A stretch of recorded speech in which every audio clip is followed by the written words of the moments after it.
उनके अंदर उत्साह उत्पन्न करता है। और इसके बाद दूसरी दिशा से करेंगे तो अब देवरे पैर नीचे, दायां पैर ऊपर, गुच्छा ऊपर और पंजा नीचे। श्वास अंदर भरते हुए हाथ ऊपर।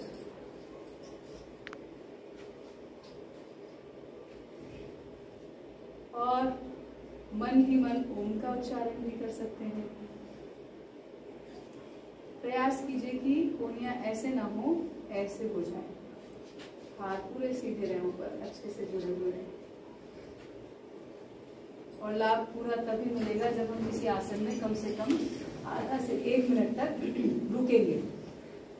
और इसके पश्चात ये जो और अगला आसन है गरुड़ आसन, ये थोड़ा सा और मुश्किल पड़ता है, और जितना जितना हो उतना उतना करेंगे। देवरे पैर के ऊपर से ये दाएं पैर के 2 लगेंगे ट्विस्ट, और दाएं हाथ के ऊपर बाएं हाथ के।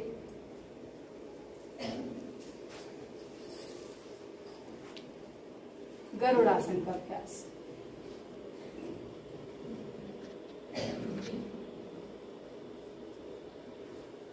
वापस एटलीस्ट कृष्ण जी तो कर ही सकते हैं सभी लोग।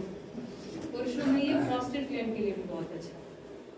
और ऐसे अब दाएं पैर के ऊपर बाएं पैर, बाएं हाथ दाएं देवरे हाथ के ऊपर दायां हाथ।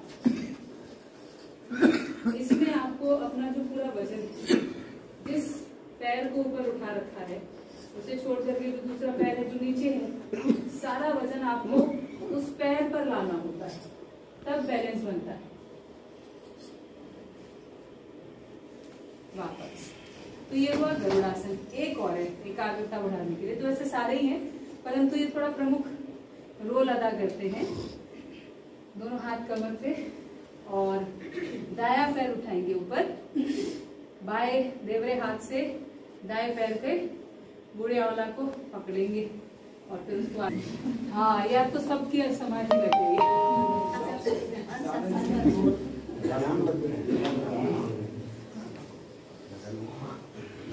पैरों को आगे खोल लेते घुटना को और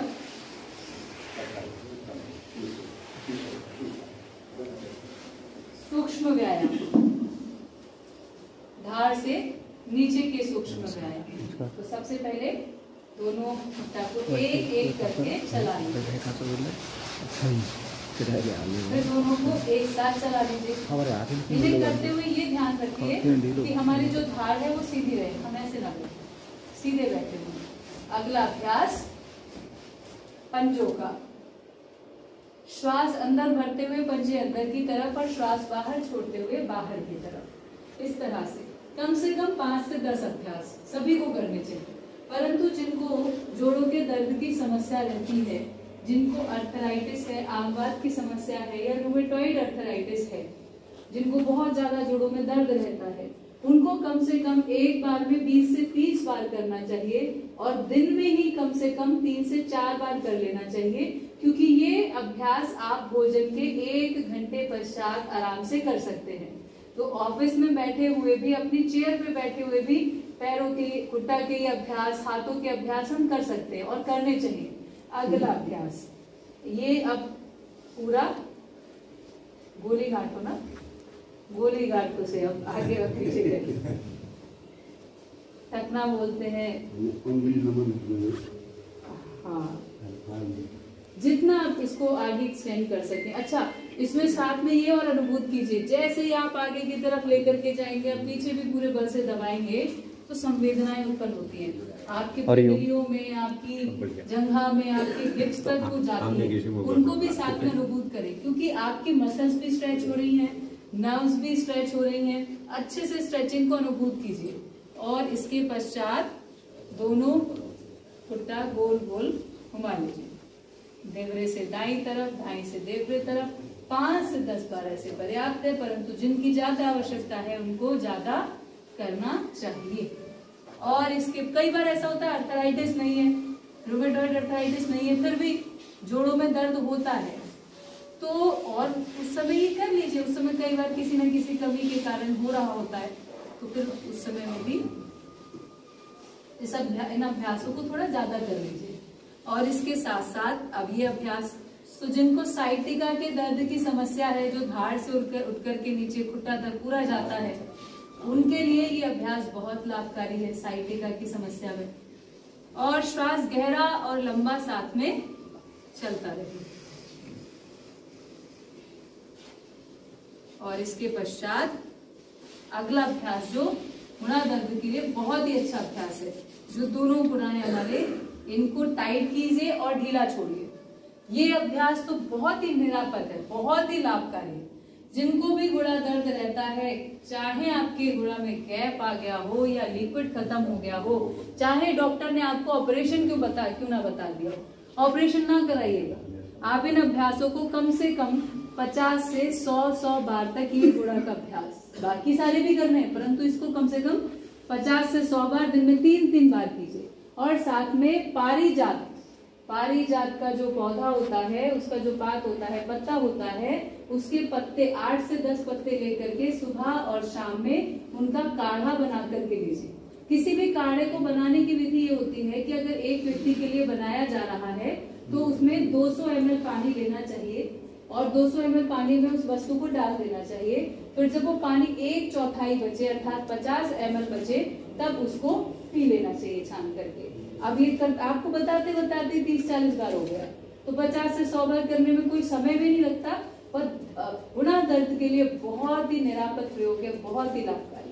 अब दाना पैर उठा करके श्वास अंदर भरते हुए ऊपर, श्वास बाहर छोड़ते हुए नीचे।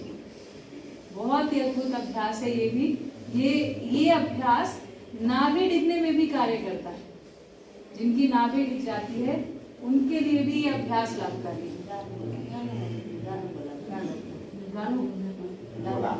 गानू गोला चलना, सब समझ गए? गानू गोला चलना, ठीक है। अब मुझे याद रखना पड़ेगा गानू गोला, गाना से याद कर सकते हैं। गानू गोला चलने में भी ये लाभ करता है। और चलिए अगला अभ्यास करते हैं। तो इसे सूक्ष्म व्यायाम भी कम से कम 10 मिनट का अधिक से अधिक समय लेते हैं, 5 से 10 मिनट में हो जाते हैं। अभी हम तो चर्चा विशेष करते हुए कर रहे हैं, तो हमें थोड़ा सा ज्यादा समय लग रहा है, कोई बात नहीं, लेकिन डेली में 10 मिनट अधिकतम। और ये 10 मिनट आप दिन में 3 से 4 बार निकालिए, क्योंकि जैसे जैसे हमारी उम्र बढ़ती जाती है वैसे वैसे इसकी रिक्वायरमेंट बढ़ती जाती है। आपको इसका वैज्ञानिक सिद्धांत भी मैं बता देती हूँ। वैज्ञानिक सिद्धांत ये है कि हमारे शरीर में कुछ भी जाता है तो हमारा पेट उसको पचाता है। पेट जब उसको पचाता है उसके बाद उसके जो तत्व होते हैं उनको आते सोख करके लीवर में भेज देती है और फिर लीवर उस भोजन को उस रूप में परिवर्तित करता है जिस रूप में हमारा शरीर उसको ले सकता है, हमारी कोशिकाएं ले सकती है। कुछ चीजें उसमें विजातीय बनती है, टॉक्सिक एलिमेंट जो हमारा शरीर नहीं ले सकता। ऐसा भी होता है, जैसे आप प्रोटीन लोगे तो प्रोटीन आपका अमोनिया बनाएगा, फिर वो अमोनिया आपके लीवर में जाएगा, तो उसमें से लीवर आपका जो आपका प्रोटीन है उसे तो निकाल लेगा और अमोनिया को यूरिया में परिवर्तित कर देगा जो हमारे शरीर के लिए कम हानिकारक है। और उसके पश्चात वो हमारी किडनी से फिल्टर होकर के मूत्र के साथ बाहर निकल जाएगा।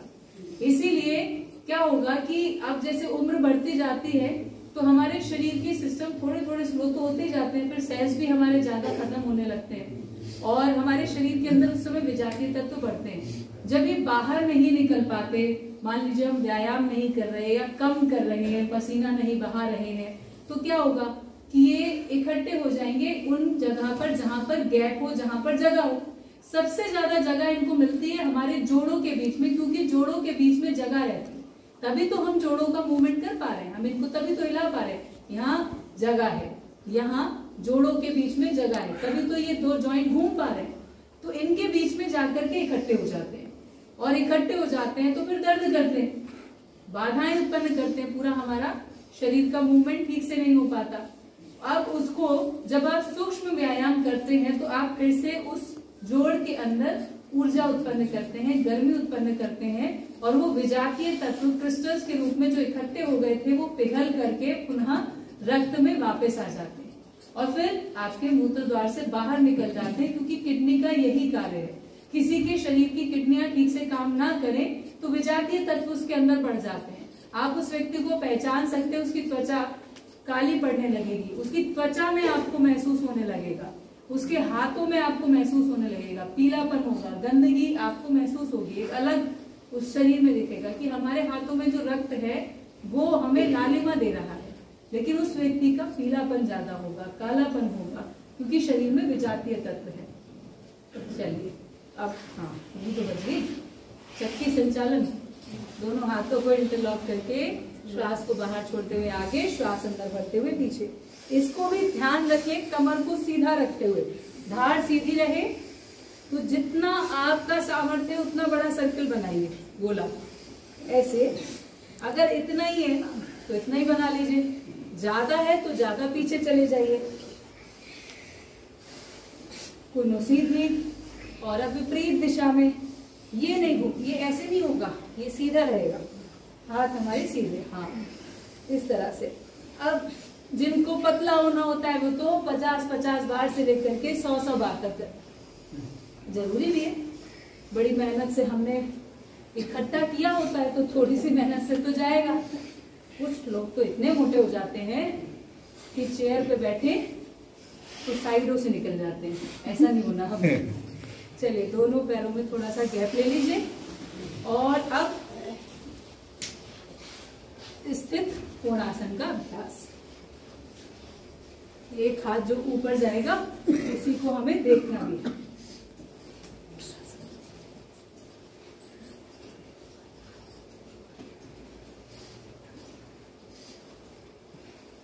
वापस आ जाते हैं और इसके पश्चात बटरफ्लाई। ये जो बटरफ्लाई है ये कई तरह से लाभकारी है, महिलाओं के लिए भी और पुरुषों के लिए भी, और गर्भवती महिलाओं के लिए भी अत्यंत लाभकारी है। महिलाओं में यूट्रस संबंधित सभी समस्याओं में लाभकारी है। इसके साथ साथ जो जिनको साइटिका है उनके लिए थोड़ी ठीक नहीं है, उनको बढ़ता है इससे दर्द, तो वो थोड़ा ध्यान रख करके करें, जितना हो सके उतना करें। ऐसे पूरा उठाएं और पूरा नीचे लगाएं। तो यहाँ पर तो सभी योगी हैं, सबका अच्छा, सब अच्छे अभ्यास हो रहे हैं। इनके अंदर सामर्थ्य भी तो ज्यादा रह सकते हैं। तो अब आप महसूस करें आपको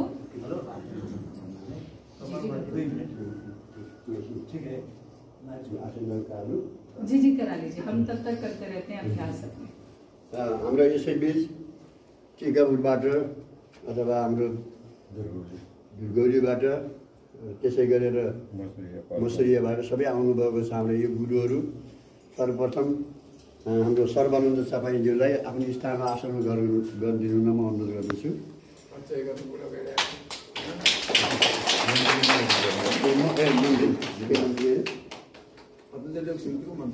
योग समिति मन्त्री हुनु रहेछ, मैले यहाँ लेख्नु भुलेँ। अनि प्रदेश संगठन मन्त्री श्री थम्मन बमजी आउनुभएको छ, उहाँलाई पनि आफ्नो स्थानमा आसन ग्रहण गरिदिनु अनुरोध गर्दछु। महिला जिल्ला एउटा शोभा शर्मा गेवाली आउनुभएको छ, उहाँलाई पनि आसन ग्रहण गरिदिनु म अनुरोध गर्दछु। त्यसै योग शिक्षक श्री दुर्गा चपाईजी आउनुभएको छ, उहाँलाई पनि आसन ग्रहण गरिदिनु म अनुरोध गर्दछु।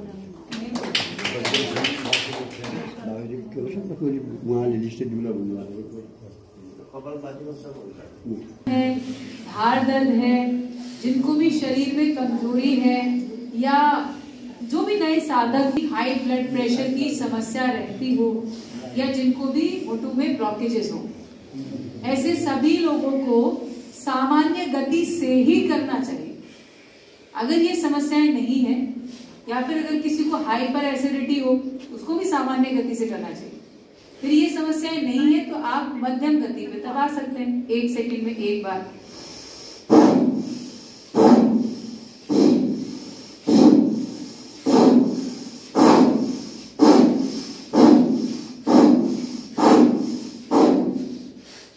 गति चाहे बढ़ जाए परंतु श्वास उतनी ही लेनी है, श्वास को उतना ही खींचना है, श्वास में कमी नहीं होनी चाहिए। और अगर आपको लगता है कि अब आप पूरे युवा हो चुके हैं, आपके शरीर में कोई भी रोग नहीं है, पूरे योगी हो गए हैं, तब तीव्र गति से किया जा सकता है। परंतु सामान्य रूप से सामान्य और मध्यम गति पर ही टिके रहना चाहिए। तो तीव्र गति से करेंगे तो थोड़ा सा तीव्र हो जाएगा। यहाँ पर अभी 1 सेकंड में 1 बार अभ्यास हो रहा था, अभी तीव्र गति से करते हैं तो 1 सेकंड में 2 से 3 अभ्यास हो जाते हैं।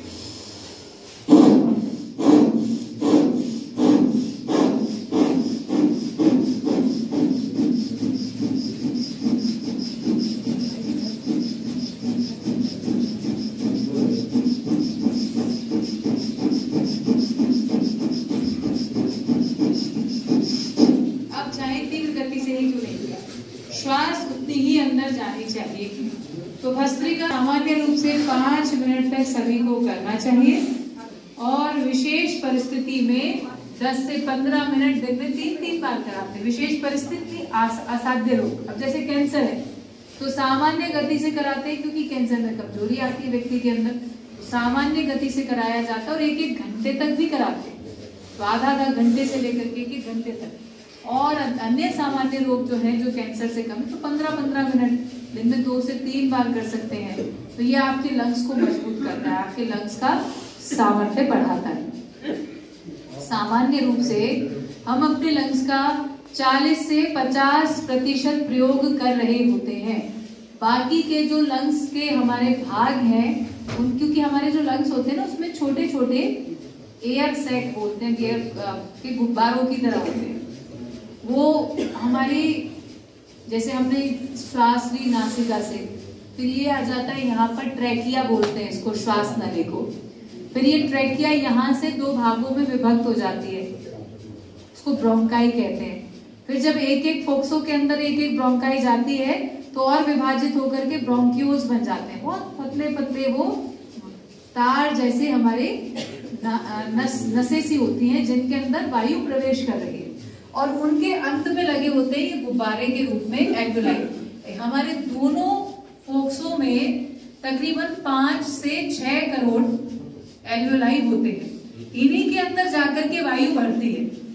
और जब हम सामान्य रूप से 40 से 50% ही प्रयोग कर रहे हैं अपने फेफड़ों का, तो बाकी के अंदर पुरानी वायु भरी रहती है। अब हमने पूरा भरा, पूरा निकाला, तो जो पुरानी वायु है उसको भी हम बाहर निकाल देते हैं।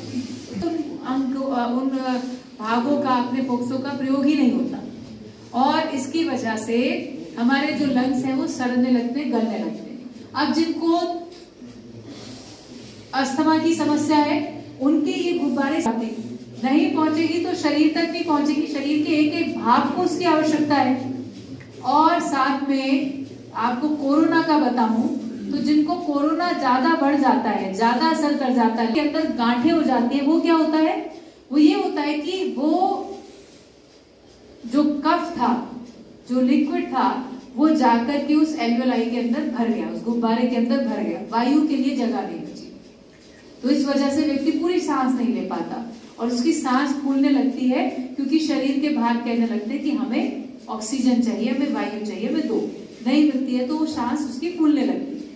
और जिन लोगों के पहले से ही अस्थमा आदि के कारण से या किसी भी कारण से कोई ब्रोंकाइटिस आदि कोई एलर्जी रही, तो जिनके फोक्सो पहले से ही 50% कार्य कर रहे थे तो 50% उनके कोरोना ने बंद कर दिए।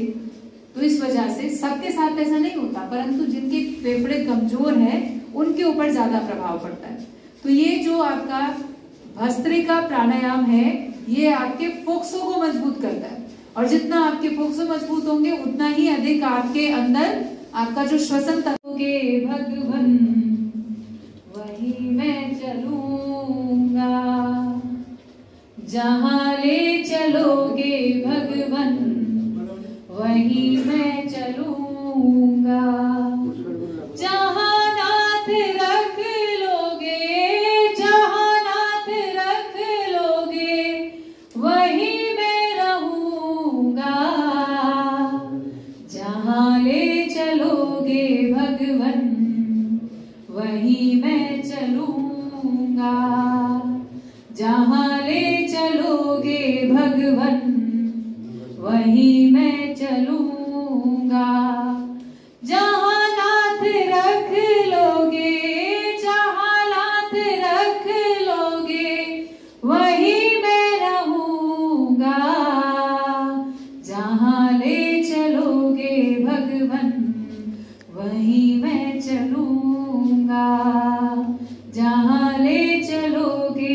भगवन वहीं मैं चलूंगा।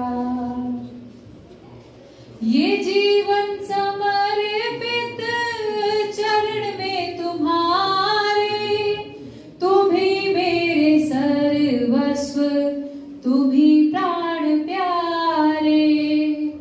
ये जीवन समर्पित चरण में तुम्हारे, तुम ही मेरे सर्वस्व, तुम ही प्राण प्यारे।